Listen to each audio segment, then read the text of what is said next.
গল্পকথন by Kallol chapter 2তে আমাদের আজকের নিবেদন হুমায়ুন আহমেদের লেখা সে।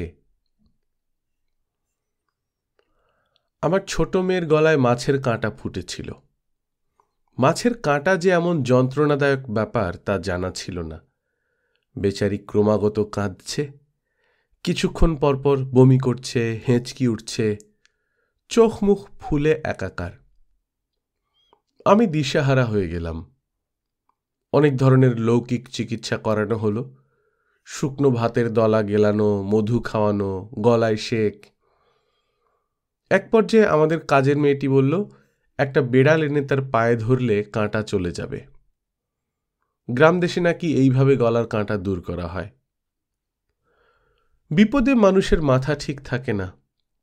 হাতের কাছে বেড়াল থাকলে হয়তোবা বেড়াল চিকিৎসাও করাতাম। ডাক্তারের কথা একবারও মনে হয়নি, কারণ মনে হলেও লাভ হতো না। 48 ঘন্টার হরতাল চলছে, ঢাকা শহর অচল। পুলিশের সঙ্গে জনতার কিছু কিছু খণ্ড সংঘর্ষ হচ্ছে বলেও খবর আসছে। 2টি পেট্রোল পাম্পে নাকি আগুন লাগানো হয়েছে, কয়েকজন মারাও গেছে। শহর ভর্তি গুজব। শোনা যাচ্ছে এরশাদ সরকারের পতন হয়েছে, তিনি তার প্রিয় গল্ফ সেট বিক্রি করে দিয়েছেন। একটা হেলিকপ্টার নাকি বঙ্গভবনে রেডি অবস্থায় আছে। এই অবস্থায় মেয়ে কোলে নিয়ে রাস্তায় নামলাম। মেয়ে একটু পরপর কান্না থামিয়ে জিজ্ঞেস করছে, বাবা, আমি কি মরে যাচ্ছি? 7 বছরের মেয়ে এই জাতীয় প্রশ্ন করলে বুক ভেঙে যায়। আমার নিজেরও চোখে পানি এসে গেল। যখন প্রয়োজন থাকে না তখন মোড়ে মোড়ে ফার্মেসি দেখা যায়। সেই সব ফার্মেসিতে গম্ভীর মুখে ডাক্তার বসে থাকেন। আজ কাউকেই দেখা যাচ্ছে না, কোনো ফার্মেসি খোলা নেই। 2জন ডাক্তারের বাসায় গেলাম। একজন বাসায় ছিলেন না, অন্যজন মেয়েকে না দেখেই বললেন, মেডিকেলে নিয়ে যান। মেডিকেলেই নিয়ে যেতাম, তবু কেন যেন সাইনবোর্ড দেখে তৃতীয় একজন ডাক্তার খুঁজে বের করলাম। ইনি 3 তলায় থাকেন। সাইনবোর্ডে লেখা স্ত্রীরোগ বিশেষজ্ঞ। গলার কাঁটা ফোটা নিশ্চয়ই স্ত্রীরোগ নয়, তবু গেলাম যদি কিছু করতে পারেন। ডাক্তারের নাম হাসনা বানু। ছোটখাটো মানুষ, বয়স 40-এর কাছাকাছি। ভদ্রমহিলার মধ্যে মাতৃভাব অত্যন্ত প্রবল। একদল মানুষ আছে যাদের দেখলেই আপনজন মনে হয়। প্রথম দর্শনে তাকে এরকম মনে হলো। তিনি আমার মেয়েকে চেয়ারে বসিয়ে হাঁ করালেন। গলায় টর্চের আলো ফেলে চিমটা দিয়ে মুহূর্তের মধ্যে 1 ইঞ্চি লম্বা একটা কাঁটা বের করে ফেললেন। অতি কোমল গলায় বললেন, মামনি, ব্যথা কমেছে? আমার মেয়ে চুপ করে রইল। সে তখনও বোধহয় ব্যাপারটা বিশ্বাস করতে পারছে না। ডাক্তার হাসনা বানু বললেন, কি মেয়ে, আমার সঙ্গে কথা বলবে না? আমার মেয়ে হেসে ফেলল। এখন বলো, তুমি কি খাবে? আইসক্রিম খাবে? দেবো একটু আইসক্রিম? ভ্যানিলা আইসক্রিম থাকলে খাবো। আমার কেন জানি মনে হচ্ছে ভ্যানিলা আইসক্রিম আছে। ভদ্রমহিলার প্রতি গভীর কৃতজ্ঞতায় আমার মন ভরে গেল। আমি তাকে চিকিৎসার জন্য কিছু টাকা দিতে গেলাম। তিনি শান্ত গলায় বললেন, ডাক্তারি যখন করি তখন চিকিৎসার টাকা তো নেবই, কিন্তু তাই বলে বাচ্চা একটা মেয়ের গলার কাঁটা বের করার ফিও দাবি করব, এটা কি করে ভাবলেন? কাঁটাটা বের করার পর আপনার মেয়ের হাসি নিশ্চয়ই দেখেছেন। এই হাসির দাম লক্ষ টাকা, তাই না? মিসেস হাসনা বেগমের সঙ্গে এই হচ্ছে আমার পরিচয়ের সূত্র। পরিচয় দীর্ঘস্থায়ী হয়নি। তিনি নিউক্লিয়ার মেডিসিনে গবেষণায় একটা বৃত্তি নিয়ে আমেরিকার জন হপকিন্স বিশ্ববিদ্যালয়ে চলে যাবার পর যোগাযোগ বিচ্ছিন্ন হয়ে যায়। এখন যে গল্পটি বলবো সেটা তার কাছ থেকে শোনা। যেভাবে শুনেছি অবিকল সেইভাবে গল্পটি বলার চেষ্টা করছি। মেডিকেল কলেজ থেকে পাশ করে বেরোবার পরপর আমি একটা ক্লিনিকে চাকরি নিই। এখন যেমন চারদিকে ক্লিনিকের ছড়াছড়ি, তখন তেমন ছিল না। অল্প কয়েকটা ক্লিনিক ছিল, সবই মাতৃসদন। আমি যে ক্লিনিকে চাকরি নিই সেটা সেই সময়ের খুব নামি ক্লিনিক। ধনী পরিবারের মারাই শুধু আসতেন। সুযোগ সুবিধা ভালো ছিল, পরিষ্কার পরিচ্ছন্ন ছিমছাম ক্লিনিক। সর্বসাকুল্যে 15টি বেড ছিল, 10টি এ ক্যাটাগরির আর 5টি বি ক্যাটাগরির। এ ক্যাটাগরির ঘরগুলিতে এয়ার কুলার বসানো ছিল। আমরা ডাক্তার ছিলাম 3 জন। প্রধান ডাক্তার মেডিকেল কলেজের একজন অধ্যাপক, আমি এবং নাসিমা। আমরা দুজন সদ্য পাশ করা ডাক্তার। অবশ্য সব কাজ আমরা দুজনেই দেখতাম, যেহেতু ছোট্ট ক্লিনিক। আমাদের কোনো অসুবিধা হতো না। ডিসেম্বর মাসের মাঝামাঝি সময় আমাদের ক্লিনিকে 18-19 বছরের একটি মেয়ে ভর্তি হলো। প্রথম মা হতে যাচ্ছে, ভয়ে অস্থির। আমি প্রাথমিক পরীক্ষা করে দেখলাম এখনো অনেক দেরি, এক একটা কন্ট্রাকশনের ভেতর গ্যাপ অনেক বেশি। তাকে আশ্বস্ত করলাম, বললাম ভয়ের কিছু নেই। মেয়েটি করুণ গলায় বলল, তুমি তো বাচ্চা মেয়ে, তুমি পারবে, তুমি জানো সব কিছু। আমি হেসে ফেললাম, হাসতে হাসতেই বললাম, আমি বাচ্চা নই, আর তাছাড়া আমি একজন খুব ভালো ডাক্তার, আপনার কোনো ভয় নেই। আমি ছাড়াও এখানে ডাক্তার আছেন, একজন প্রফেসর আছেন, তিনি কিছুক্ষণের মধ্যে আপনাকে দেখবেন। রোগিণী বললেন, ভাই তোমাকে তুমি করে বলেছি, রাগ করেনি তো? না, আমার এমন বদ অভ্যাস, যাকে পছন্দ হয় তাকেই তুমি করে বলে ফেলি। আমি কাগজপত্র ঠিকঠাক করবার জন্যে ভদ্রমহিলার স্বামীকে নিয়ে অফিসে চলে গেলাম।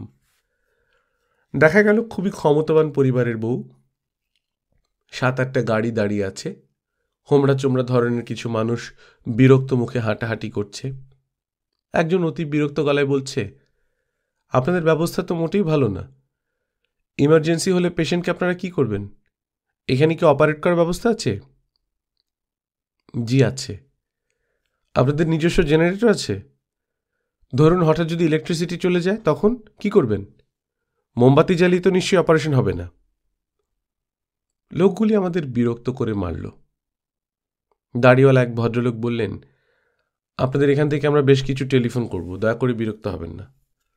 সব পেমেন্ট করব, money will not be a problem. রোগিণী ভর্তি হয়েছেন বিকেলে। রাত 9টা বাজার আগেই স্রোতের মতো মানুষ আসতে লাগল। অনেকের হাতে ফুলের গুচ্ছ, অনেকের হাতে উপহারের প্যাকেট। বিশ্রী অবস্থা। আমি সহজে ধৈর্য হারাই না। আমারও শেষ পর্যন্ত মেজাজ খারাপ হয়ে গেল। আমি বললাম, আপনারা কি শুরু করেছেন? এটাকে একটা বাজার বানিয়ে ফেলেছেন। দয়া করে ভিড় পাতলা করুন, একজন শুধু থাকবেন, ডেলিভারি হোক তখন আসবেন। আমার কথা একজন ভদ্রমহিলা, সম্ভবত মেয়েটির শাশুড়ি হবেন, চোখ মুখ লাল করে বললেন, আপনি কি জানেন এ মেয়ে কোন বাড়ির বউ? আমি বললাম, আমি জানি না, আমি জানতে চাইও না। সে আমার পেশেন্ট, এইটুকু শুধু জানি।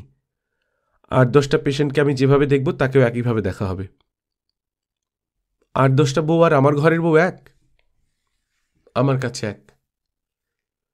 জানো আমি এই মুহূর্তে তোমার চাকরি খেতে পারি? আমি শীতল গলায় বললাম, আপনি আমার চাকরি খেতে পারেন না। চিকিৎসক হিসেবে আমার কোনো ব্যর্থতা পাওয়া গেলে তবেই চাকরি যেতে পারে, তার আগে নয়। আপনি শুধু চেঁচামেচি করছেন। ভদ্রমহিলা রেগে গিয়ে চিৎকার করতে লাগলেন।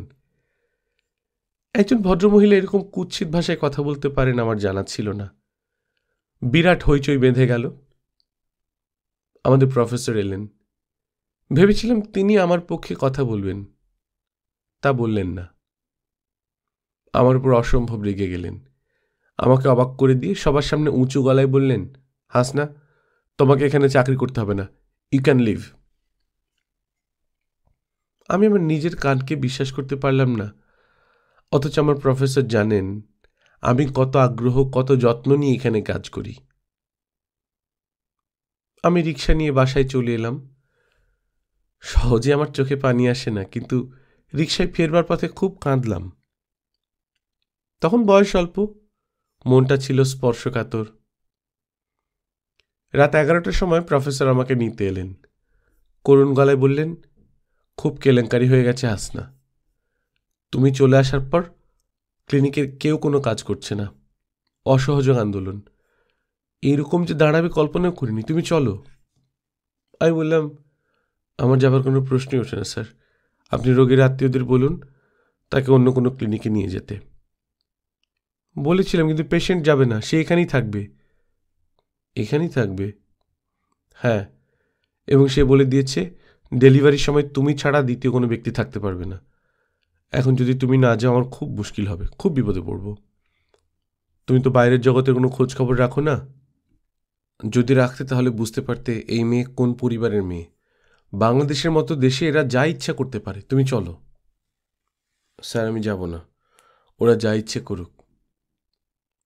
হাস না, অন্য সব কিছু বাদ দাও, তুমি পেশেন্টের দিকে তাকাও। সে তোমার উপর নির্ভর করে আছে। আমার উপর তোমার রাগটা বড় না পেশেন্টের প্রতি তোমার দায়িত্বটা বড়? আমি শাল গায়ে বেরিয়ে এলাম। ক্লিনিকে তখন অবস্থার পরিবর্তন হয়েছে। ওয়েটিং রুমে শুধু 3 জন বসে আছেন। রোগিণীর কাছে 2 জন, 2 জনের একজন রোগিণীর শাশুড়ি। তিনি আমাকে দেখেই শীতল গলায় বললেন, রাগের মাথায় কি বলেছি মনে রেখো না কিছু। রাগ উঠলে আমার মাথা ঠিক থাকে না। আমি বললাম, আমি কিছু মনে রাখিনি। বৌমা তখন থেকে বলছিল সে তোমাকে যেন কি বলতে চায়। তুমি ওর কথাটা শোনো, খুব ভয় পেয়েছে। আমি মেয়েটির পাশে এসে দাঁড়ালাম। মেয়েটি ক্ষীণ স্বরে বলল, আপনারা ঘর থেকে যান মা, আমি ওর সঙ্গে একা একা কথা বলবো, আর কেউ যেন না থাকে। ভদ্রমহিলা 2 জন নিতান্ত অনিচ্ছার সঙ্গে ঘর ছেড়ে গেলেন। মেয়েটা বলল, তুমি দরজাটা বন্ধ করে দাও ভাই। তার কি দরকার আছে? আছে, তুমি লক করো, তোমার সঙ্গে আমার খুব জরুরি কথা আছে। দরজা বন্ধ করে তুমি আমার পাশে এসে বসো। আমি তাই করলাম। কন্ট্রাকশনের সময় কমে এসেছে। ব্যথার ধকল সামলাতে মেয়েটির খুবই কষ্ট হচ্ছে। তার গলার স্বর পাল্টে গেছে। মনে হচ্ছে সে অনেক দূর থেকে কথা বলছে। আমার হাত ধরে বলল, ভাই, তোমার কি রাগ কমেছে? হ্যাঁ, কমেছে। তুমি আমার গায়ে হাত দিয়ে বলো তোমার রাগ কমেছে। আমি তার কপালে হাত রেখে বললাম, আমার রাগ কমেছে। আমি তোমাকে তুমি তুমি করে বলছি বলে রাগ করছো না তো? তুমি নিশ্চয়ই বয়সে আমার থেকে বড়। আমি মোটেই রাগ করিনি। আমি সবাইকে তুমি তুমি বলি না। যাদের আমার খুব প্রিয় মনে হয় তাদেরকে আমি তুমি বলি। তোমাকে প্রথম দেখে আমার ভালো লেগেছে, তুমিও কিন্তু আমাকে তুমি বলবে। কথা বলতে তোমার কষ্ট হচ্ছে, তুমি বরং চুপ করে থাকো, বড় বড় করে নিঃশ্বাস নাও। আমার মনে হয় তোমার প্লাসেন্টটা ভাঙতে শুরু করেছে। আর কত দেরি? এখনো দেরি আছে। রাত 3টার আগে কিছুই হবে না। রাত 3টা পর্যন্ত তোমাকে কষ্ট করতে হবে। এখন কটা বাজে? 12টা 21। মনে হচ্ছে ঘড়ি চলছেই না। আমি উঠে দাঁড়ালাম। কিছু রুটিন কাজ আছে, এগুলি সারতে হবে। নর্মাল ডেলিভারি হবে, বাচ্চার পজিশন ঠিক আছে, তবু ইমার্জেন্সির জন্য তৈরি থাকা ভালো। মেয়েটি বলল, তোমাকে যে জন্য বসিয়েছিলাম তা এখনো বলিনি, বসো। উঠে দাঁড়ালে কেন? আসল কথা তো বলিনি। আমি বসলাম। মেয়েটি ফিসফিস করে বলল, ওরা আমার বাচ্চাটাকে মেরে ফেলবে। আমি চমকে উঠলাম। কি বলছে এসব এই মেয়ে? প্রচণ্ড যন্ত্রণায় আবল তাবল বকছে না তো? আমি জানি ওরা আমার বাচ্চাটাকে মেরে ফেলবে। কারা? আমার শ্বশুর বাড়ির লোকেরা। ডাক্তার, নার্স সবাইকে টাকা দিয়ে কিনে ফেলেছে। তোমাকে কিনবে, তারপর বাচ্চাটাকে মারবে। কি বলছো এসব? আমি যা সত্যি তাই বলছি। কিন্তু ওরা বাচ্চাটাকে কেন মারবে? মেয়েটি জবাব দিল না। ব্যথার প্রবল ঝাপটা সামলাবার চেষ্টা করল। আমি তাকে সময় দিলাম। আমার মনে হলো মেয়েটা পুরোপুরি সুস্থ নয়, হয়তো কিছু অস্বাভাবিকতা তার মধ্যে আছে। তুমি আমার কথা বিশ্বাস করছো না, তাই না? না, যা সত্যি আমি তাই বললাম। তুমি জানলে কি করে ওর বাচ্চাটাকে মেরে ফেলতে চায়? আমাকে বলেছে। কে বলেছে? আমার বাচ্চাটা আমাকে বলেছে। পুরোপুরি নিঃসন্দেহ হলাম মেয়েটির মাথা খারাপ। সম্ভবত সে পারিবারিক জীবনে খুব অসুখী। শ্বশুরবাড়ির কাউকে পছন্দ না, সবাইকে সে শত্রুপক্ষ ধরে নিয়েছে। মেয়েটি হাঁপাতে হাঁপাতে বলল, তুমি আমার কথা একবর্ণ বিশ্বাস করনি, তাই না? হ্যাঁ, বিশ্বাস করার কথা না। তোমার বাচ্চা তোমাকে কি করে বলবে? ও আমাকে স্বপ্নে বলেছে, একবার নয়, অসংখ্যবার বলেছে। স্বপ্নে বলেছে? হ্যাঁ, গতকাল রাতে শেষ স্বপ্ন দেখেছি। কি দেখেছ? দেখলাম আমার বাচ্চাটা আমাকে বলছে, মা, সবাই মিলে আমাকে মেরে ফেলবে, সবাই যুক্তি করে আমাকে মেরে ফেলবে, আমি কি করি? বলতে বলতে মেয়েটি থরথর করে কাঁপতে লাগলো। আমি তাকে বললাম, দেখো, প্রথমবার যেসব মেয়েরা কনসিভ করে তাদের প্রায় সবাই ভয়ঙ্কর সব স্বপ্ন দেখে। তারা মারা যাচ্ছে বা মৃত বাচ্চা হচ্ছে। এর কোনো মানে নেই। মেয়েরা সেই সময় খুব আতঙ্কগ্রস্ত থাকে বলেই এই স্বপ্ন দেখে। আমি জানি, আমি যা স্বপ্নে দেখেছি তাই হবে। আমার স্বপ্ন অন্য মেয়েদের স্বপ্নের মতো না। সবাই যুক্তি করে আমার ছেলেটাকে মারবে। আমি হাসতে হাসতে বললাম, তোমার কোলে যখন ফুটফুটে একটা বাচ্চা দিয়ে দেব, তখন তুমি বুঝবে কত বড় মিথ্যা সন্দেহ তোমার মধ্যে ছিল। মেয়েটার চোখ চিকচিক করতে লাগলো। সে গাঢ় স্বরে বলল, সত্যি তুমি তাই করবে? অবশ্যই। তাহলে প্রতিজ্ঞা করো, কোরআন শরীফ ছুঁয়ে বলো তুমি বাচ্চাটাকে মারবে না। ওরা যখন মারতে চাইবে তখন তুমি মারতে দেবে না, তুমি ফেরাবে। একটা শিশুকে আমি খুন করবো, এটা তুমি কি বলছো? তুমি কোরআন শরীফ ছুঁয়ে প্রতিজ্ঞা করো। প্রতিজ্ঞার কোনো দরকার নেই, দরকার থাকুক বা না থাকুক, তুমি প্রতিজ্ঞা করো। কোরআন শরীফ এখানে পাবো কোথায়? আছে আমার ওই কালো ব্যাগটার ভেতর, আমি নিয়ে এসেছি। রোগীকে শান্ত করবার জন্যই প্রতিজ্ঞা করতে হলো। রোগী শান্ত হলো না, তার অস্থিরতা বেড়েই চলল। সে চাপা গলায় বলল, আমি জানি তুমি প্রতিজ্ঞা রাখতে পারবে না। যদি না রাখো তাহলে আমার অভিশাপ লাগবে। আমি তোমাকে একটা কঠিন অভিশাপ দিচ্ছি। মেয়েটি সত্যি সত্যি একটা কঠিন অভিশাপ দিয়ে বসল। মেয়েটার মাথার যে ঠিক নেই, সে যে অসুস্থ, তার আরেকটি প্রমাণ পেলাম। তবে তার এই অসুস্থতা, এই মানসিক যন্ত্রণা দীর্ঘস্থায়ী হবে না। একটি হাসি খুশি শিশু তার সমস্ত কষ্ট ভুলিয়ে দেবে। সবকিছুই ঠিকঠাক মতো চলছিল। রাত 2টায় বাইরের দুজন পুরুষ ডাক্তার এলেন। ডেলিভারির সময় এরা থাকবেন। এদের মধ্যে একজন আমার পরিচিত, ডাক্তার সেন, বড় ডাক্তার এবং ভালো ডাক্তার। আমাদের রোগিনী নতুন ডাক্তার দেখেই আতঙ্কে ফ্যাকাশে হয়ে গেল। আমার হাত ধরে ফিস ফিস করে বলল, এরা কারা? এরা আমার বাচ্চাকে খুন করবে। আমি বললাম, তুমি নিশ্চিন্ত থাকো, আমি সারাক্ষণ এখানে থাকব, 1 সেকেন্ডের জন্য নড়ব না। আর তাছাড়া ডক্টর সেনকে আমি ব্যক্তিগতভাবে চিনি, তার মতো ডাক্তার কমই আছে। মনে থাকে জানো, তুমি প্রতিজ্ঞা করেছ। আমার মনে আছে। প্রতিজ্ঞা ভাঙলে আমার অভিশাপ লাগবে। হ্যাঁ, সেটাও আমার মনে আছে। তার কিছুক্ষণ পরই ভদ্রমহিলার স্বামী আমাকে ডেকে নিয়ে গেলেন। খুবই অল্প বয়স্ক একজন যুবক। তাকে বেশ ভদ্র এবং বিনয়ী মনে হলো। তবে যে কোনো কারণেই হোক তাকে বেশ ভীত মনে হচ্ছিল। ভদ্রলোক নরম স্বরে বললেন, আপা, আমার স্ত্রী সম্ভবত আপনাকে কিছু বলেছে। আপনি ওর কথায় কিছু মনে করবেন না। ও যে কেন এসব বলছে তা বুঝতে পারছি না। আমাদের বাচ্চাটা সংসারের প্রথম সন্তান, আমি আমার পরিবারের প্রথম ছেলে, অথচ ওর ধারণা। আমি ভদ্রলোককে আশ্বস্ত করার জন্য বললাম, আপনি এসব নিয়ে মোটেই মাথা ঘামাবেন না। সব কিছু ঠিকঠাক আছে তো আপা? হ্যাঁ, সব ঠিক আছে। সিজারিয়ান লাগবে না? না, নর্মাল ডেলিভারি হবে। আর তাছাড়া ডাক্তার সেন এসেছেন, উনি খুবই বড় ডাক্তার এবং হাইলি স্কিল্ড। তাহলে আপনি বলছেন সব ঠিকঠাক হবে? হ্যাঁ। রাত ৩টার পর থেকে দেখা গেল সব কেমন বেঠিক চলছে। বাচ্চা নেমে এসেছে বার্থ চ্যানেলের মুখে। এই সময় ডাক্তার সেন বললেন, বাচ্চার পজিশন তো ঠিক নেই, মাথা উপরের দিকে। এতক্ষণ তোমরা কি মনিটর করেছ? আমিও দেখলাম তাই। এইরকম তো হওয়ার কথা নয়।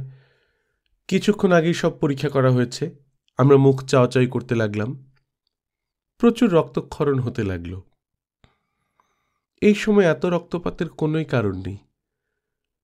টকটকে লাল রক্তের রং, যা ধমনী থেকে আসছে। সমস্যাটা কোথায়? ব্লাড ক্রস ম্যাচিং করা ছিল, রক্ত দেয়া শুরু হলো, কিন্তু এটা সমস্যার কোনো সমাধান নয়। মনে হলো রোগিণী বাইরের রক্ত ঠিক গ্রহণ করতে পারছে না। ডাক্তার সেন গম্ভীর গলায় বললেন, সামথিং ইজ ভেরি রং। আমাদের সবার গা দিয়ে শীতল স্রোত বয়ে গেল। ডাক্তার এসব কি বলছেন? কিছুক্ষণের মধ্যেই দ্বিতীয় সমস্যা দেখা গেল। হঠাৎ করে কন্ট্রাকশন বন্ধ হয়ে গেল, অথচ এই সময়ে কন্ট্রাকশনের সবচেয়ে বেশি প্রয়োজন। শিশুটি কি বার্থ চ্যানেলে মারা গেছে? রোগিণী ফিসফিস করে বলল, আমার ঘুম পাচ্ছে, ঘুমে আমার চোখ বন্ধ হয়ে আসছে। ডাক্তার সেন ফোরসেপ ডেলিভারির প্রস্তুতি নিলেন, আর তখনই ইলেকট্রিসিটি চলে গেল। আজকাল বাতি চলে গেলেই ইমার্জেন্সি বাতি জ্বলে ওঠে, তখনকার অবস্থা তো তা ছিল না। তবে আমাদের কাছে টর্চ, হ্যাজাক, মোমবাতি সবসময় থাকে। সমস্যার সময় ইলেকট্রিসিটি চলে যাওয়া কোনো নতুন ঘটনা নয়, কাজেই প্রস্তুতি থাকবেই। দ্রুত হ্যাজাক জ্বালানো হলো। প্রায় ৪৫ মিনিট পরিশ্রম করে ডাক্তার সেন ডেলিভারি করালেন। যে জিনিসটি বেরিয়ে এলো, আমরা চোখ বড় বড় করে সেদিকে তাকিয়ে রইলাম। কুৎসিত কদাকার একটা কিছু, যার দিকে তাকানো যায় না। এ আর যাই হোক মানব শিশু হতে পারে না। চেনা জানা পৃথিবীর সঙ্গে কোনো যোগ নেই তার। ঘন কৃষ্ণবর্ণের একতাল মাংসপিণ্ড। এর থেকে হাতির শুঁড়ের মতো ৮-১০টি শুঁড় বেরিয়ে এসেছে। শুঁড়গুলি বড় হচ্ছে এবং ছোট হচ্ছে। তালে তালে মাংসপিণ্ডটিও বড় ছোট হচ্ছে। মানব শিশুর সঙ্গে এর একটি মাত্র মিল, এই জিনিসটিরও দুটি বড় বড় চোখ আছে। চোখ ঘুরিয়ে ঘুরিয়ে সে দেখছে চারদিকের পৃথিবীকে। চোখ দুটি সুন্দর, কাজল টানা। ডাক্তার সেন হতভম্ব গলায় বললেন, what is this, what is this? Forceps দিয়ে ধরা জন্তুটাকে তিনি মাটিতে ফেলে দিলেন। মেঝেতে সে কিলবিল করতে লাগল। মনে হচ্ছে শুঁড়গুলিকে পায়ের মতো ব্যবহার করে সে এগুতে চাচ্ছে। আমার সঙ্গের সহকর্মী হঠাৎ পেটে হাত দিয়ে বমি করতে শুরু করল। আমাদের পরম সৌভাগ্য যে রোগিণীর জ্ঞান নেই। জ্ঞান থাকলে এই ভয়াবহ দৃশ্য তাকে দেখতে হতো। ডাক্তার সেন বললেন, কিল ইট, এক্ষুনি এটাকে মেরে ফেলা দরকার। জন্তুটি কি মানুষের কথা বুঝতে পারে? ডাক্তার সেনের কথা শেষ হবার সঙ্গে সঙ্গেই তীব্র ও তীক্ষ্ণ শব্দ বের হয়ে এলো। অত্যন্ত হাই ফ্রিকোয়েন্সি সাউন্ড, যা মানুষের স্নায়ুকে প্রচণ্ড ঝাঁকি দেয়। ডাক্তার সেন বললেন, অপেক্ষা করছেন কেন? কিল ইট। জন্তুটি এগুতে শুরু করেছে। সুরগুলি বড় হচ্ছে, ছোট হচ্ছে, আর সে এগুচ্ছে তার মার দিকে। আমরা দেখছি সে মেঝে বেয়ে বেয়ে তার মার খাটের দিকে যাচ্ছে। খাট বেয়ে উপরে উঠছে, আশ্রয় খুঁজছে মার কাছে। যেন সে জেনে গেছে এই করুণ পৃথিবীতে একজনই শুধু তাকে পরিত্যাগ করবে না। ডাক্তার সেন আবার বললেন, অপেক্ষা করছেন কেন আপনারা? কিল ইট। আবার আগের মতো শব্দ হলো। জন্তুটি একদৃষ্টিতে তাকিয়ে আছে ডাক্তার সেনের দিকে। তার চোখ দুটি মানুষের চোখ। সেই চোখের ভাষা আমরা জানি। সেই চোখ করুণা এবং দয়া ভিক্ষা করছে। কিন্তু করুণা সে আমাদের কাছ থেকে পাবে না। আমরা মানুষ, আমরা আমাদের মাঝে তাকে গ্রহণ করব না। এই ভয়ঙ্কর অসুন্দর ও কুৎসিতকে আমরা আশ্রয় দেব না। সে পশু হয়ে এলে ভিন্ন কথা ছিল। সে পশু হয়ে আসেনি, মানুষের সিঁড়ি বেয়ে এসেছে। ডাক্তার সেন বললেন, এই জন্তুটিকে যে মেরে ফেলতে হবে সে বিষয়ে আপনাদের কারো মনে কোনো দ্বিধা আছে? আমরা সবাই বললাম, না, কোনো দ্বিধা নেই। ডক্টর সেন বললেন, আপনারা কি মনে করেন এই জন্তুটিকে হত্যার আগে তার আত্মীয় স্বজনদের মত নেওয়া উচিত? আমরা বললাম, না, আমরা তাও মনে করি না। যে লোহার দণ্ডটি থেকে স্যালাইন ওয়াটারের ব্যাগ ঝুলছিল, আমি তা খুলে হাতে নিলাম। জন্তুটি এখন তাকিয়ে আছে আমার দিকে। কি সুন্দর বড় বড় শান্ত চোখ! কি আছে ওই চোখে? ঘৃণা, দুঃখ, হতাশা। জন্তুটি খাটের পা বেয়ে অর্ধেক উঠে গিয়েছিল, সেখানেই সে থেকে গেল। বোধহয় বুঝতে পেরেছে আর উঠে লাভ নেই। প্রথম আঘাতটি করলাম আমি। সে অবিকল মানুষের মতো গলায় ডাকল, মা। তার মা সাড়া দিল না। আমরা দেখছি একটা দানবকে, সেও তার করুণ চোখে একদল দানবই দেখছে। আমার হাত থেকে লোহার রডটি পড়ে গিয়েছিল। ডাক্তার সেন তা কুড়িয়ে নিয়ে এগিয়ে এলেন। হত্যাকাণ্ডে বেশি সময় লাগল না। ডক্টর হাসনা বেগমকে আমি জিজ্ঞেস করেছিলাম, এই ঘটনার কি কোনো ব্যাখ্যা আপনি দাঁড় করাতে পারেন? ডক্টর হাসনা ক্লান্ত গলায় বলেছিলেন, আমার কাছে কোনো ব্যাখ্যা নেই, তবে এই ঘটনার প্রায় 7 বছর পর আমেরিকান জার্নাল অব মেডিকেল সোসাইটিতে এইরকম একটি শিশুর জন্ম বৃত্তান্তের কথা পাই। শিশুটির জন্ম হয়েছিল বলিভিয়ার এক গ্রামে। শিশুটির বর্ণনার সঙ্গে আমাদের জন্তুটির বর্ণনা হুবহু মিলে যায়। ওই শিশুটিকেও জন্মের 20 মিনিটের মাথায় হত্যা করা হয় এবং রিপোর্ট অনুসারে সেও মৃত্যুর আগে ব্যাকুল হয়ে বলিভিয়ান ভাষায় মাকে কয়েকবার ডাকে। তবে আমার একটা হাইপোথিসিস আছে। আমার মাঝে মাঝে মনে হয় প্রকৃতি ইভলিউশন প্রক্রিয়ায় হয়তো নতুন কোনো প্রাণ সৃষ্টির কথা ভাবছে, পরীক্ষা নিরীক্ষা করছে। আমরা প্রাণপণে সেই প্রক্রিয়াকে বাধা দিচ্ছি। আপনার ধারণা এরকম আরও ঘটবে? হ্যাঁ, প্রকৃতি সহজে হাল ছাড়ে না। সে চেষ্টা চালিয়ে যাবে এবং সে লক্ষ্য রাখবে যাতে ভবিষ্যতে আমরা বাধা দিতে না পারি। ওই যে মা আগে স্বপ্নে দেখলেন, তার একটিই ব্যাখ্যা। প্রকৃতি শিশুটিকে রক্ষার চেষ্টা করছে, এক ধরনের প্রোটেকশন দেবার চেষ্টা করছে। এখন পারছে না, তবে ভবিষ্যতে সে নিশ্চয়ই আরো ভালো কোনো প্রোটেকশনের ব্যবস্থা করবে। আপনি কি আপনার হাইপোথিসিস বিশ্বাস করেন? ডক্টর হাসনা বানু জবাব দিলেন না। তার কাছে এই প্রশ্নের জবাব নেই। জবাব থাকার কথাও নয়। কিছু কিছু সময় আসে যখন আমরা বিশ্বাস এবং অবিশ্বাসের সীমারেখায় বাস করি। তখন একই সঙ্গে আমরা দেখতে পাই ও দেখতে পাই না, বুঝতে পারি ও বুঝতে পারি না, অনুভব করি এবং অনুভব করি না। সে বড় রহস্যময় সময়।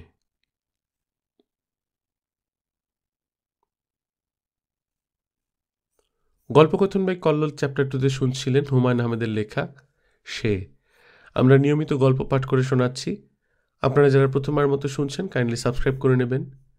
গল্প পাঠ ভালো লাগলে বন্ধুদের সঙ্গে শেয়ার করবেন। নিজে ভালো থাকবেন, আশপাশের লোকজনকে ভালো রাখবেন। টাটা।